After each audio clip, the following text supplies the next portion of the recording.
Senjata hipersonik Tiongkok siap untuk peningkatan yang signifikan.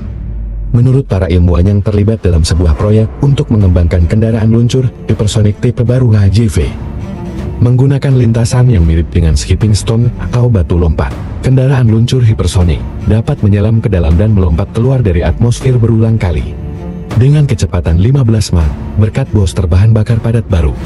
Mampu menyalakan banyak api, kendaraan luncur hipersonik meluncurkan sejenis hulu ledak yang dapat bermanuver dan meluncur dengan kecepatan hipersonik untuk mengontrol lintasan misil setelah peluncuran. Dengan menggunakan lintasan skipping stone, jangkauan membunuh rudal dapat ditingkatkan lebih dari sepertiganya.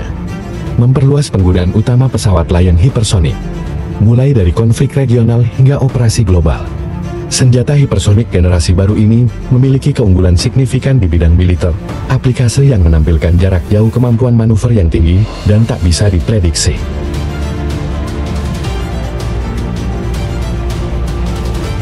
China telah mengklaim hal itu.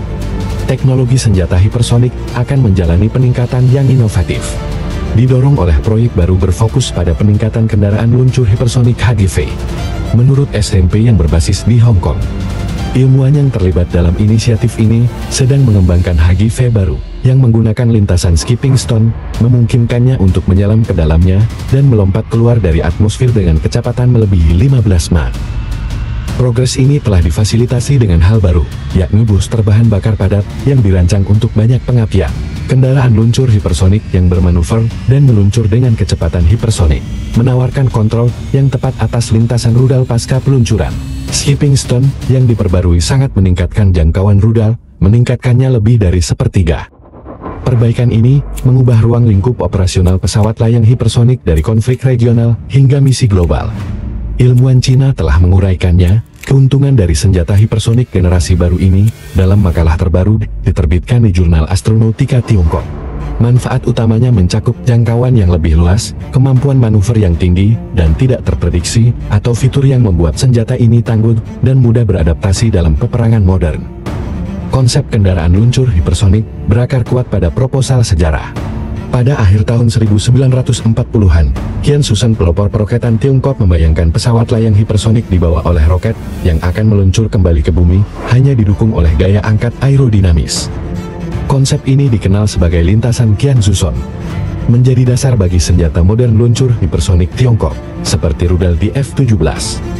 Rudal tersebut kemungkinan mulai beroperasi pada paruh kedua tahun 2019. Ini adalah yang pertama dikerahkan secara operasional rudal balistik taktis dengan HJV. Pada tahun 2020, beberapa pengamat militer di Tiongkok melaporkan versi rudal hipersonik yang diluncurkan dari udara berdasarkan di F-17 sedang menjalani pengujian. Tiongkok telah menginvestasikan sumber daya yang signifikan di F-17 dan program senjata hipersonik lainnya. Tentara Pembebasan Rakyat dilaporkan telah melakukannya, mengatur pertahanan rudal musuh serta untuk mengembangkan cepat kemampuan serangan presisi tinggi jarak jauh yang membuat musuh hanya punya sedikit waktu untuk bereaksi. Kemampuan manuver HJV yang lebih tinggi dan penerbangan pada ketinggian yang lebih rendah membuat mereka lebih sulit dilacak dan memprediksi jalur penerbangan mereka.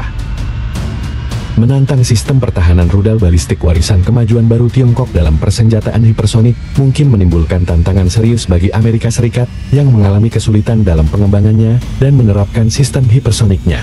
Meskipun ada investasi yang signifikan dari Departemen Pertahanan Amerika Serikat untuk melawan dominasi Tiongkok yang semakin meningkat di bidang ini. Baru-baru ini di Tiongkok, kemajuan teknologi dalam senjata hipersonik dapat memberi negara ini keunggulan strategis yang penting. Menurut SCMP, dari simulasi militer Tiongkok menunjukkan senjata canggih ini dapat diluncurkan dari gurun Gobi dengan kemampuan untuk menargetkan secara efektif dan menghancurkan armada kapal induk AS dan pangkalan militer di Laut Cina Selatan. Analis pertahanan AS juga menyadari potensi ini. Penilaian Pentagon tahun 2023 menunjukkan bahwa rudal hipersonik di F-27 Tiongkok bisa mencapai sejauh Hawaii, menghindari pertahanan rudal AS dan secara khusus mengancam kapal induk AS. Kemampuan seperti itu bisa berpotensi menetralisir kekuatan Angkatan Laut AS di Pasifik, sehingga mengubah keseimbangan strategis dan membatasi opsi dukungan AS untuk Taiwan jika terjadi invasi Tiongkok.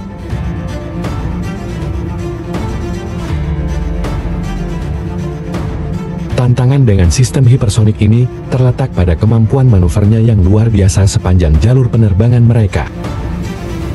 Tidak seperti rudal tradisional, lintasan mereka yang dapat berubah dalam penerbangan membuat mereka sulit dilacak dan dicegat. Selanjutnya, senjata-senjata ini beroperasi di zona atmosfer, antara rudal subsonik yang lebih lambat dan rudal balistik antar benua yang lebih cepat. Ketinggian menengah ini membuat pelacakan dan pertahanan lebih sulit saat sistem yang ada tidak memberikan cakupan yang memadai. Ini penting dan menjadi sebuah tantangan yang dihadapi oleh pasukan AS dan sekutu.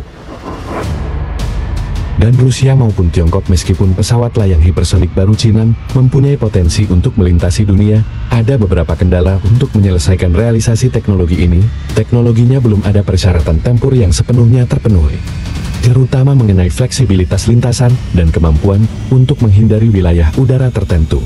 Menyadari hal ini akan memerlukan penggabungan sistem tambahan, misalnya pengendalian reaksi dan metode kemudi aktif dan pasif yang canggih, yang menimbulkan tantangan besar untuk pengendalian penerbangan.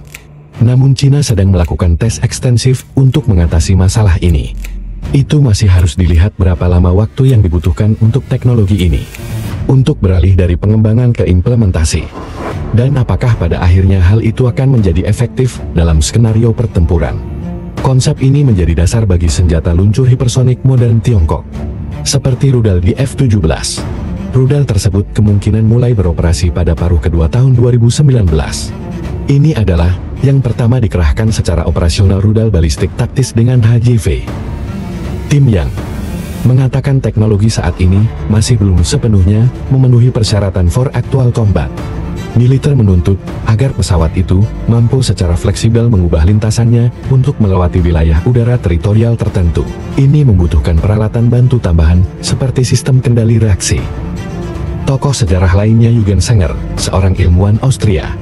Selama Perang Dunia II, diusulkan Silvervogel yang memiliki lintasan yang menyerupai jalur penerbangan Skipping Stone. Meskipun sifat teoritis, desain Sanger memiliki pengaruh yang signifikan mempengaruhi kemajuan kontemporer dalam teknologi hipersonik.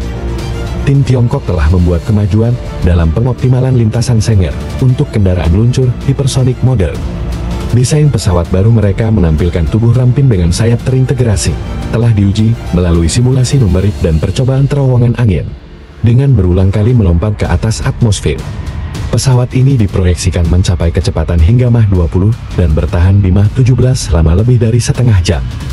Desain tambahan ini menikmati penurunan gesekan atmosfer dan produksi 50% dalam fluks panas maksimum dibandingkan dengan pesawat layang yang tidak bertenaga, sehingga meringankan beban yang ditempatkan pada sistem perlindungan thermal. Kemampuan ini meninggalkan kebingungan bagi para ilmuwan pemerintah AS.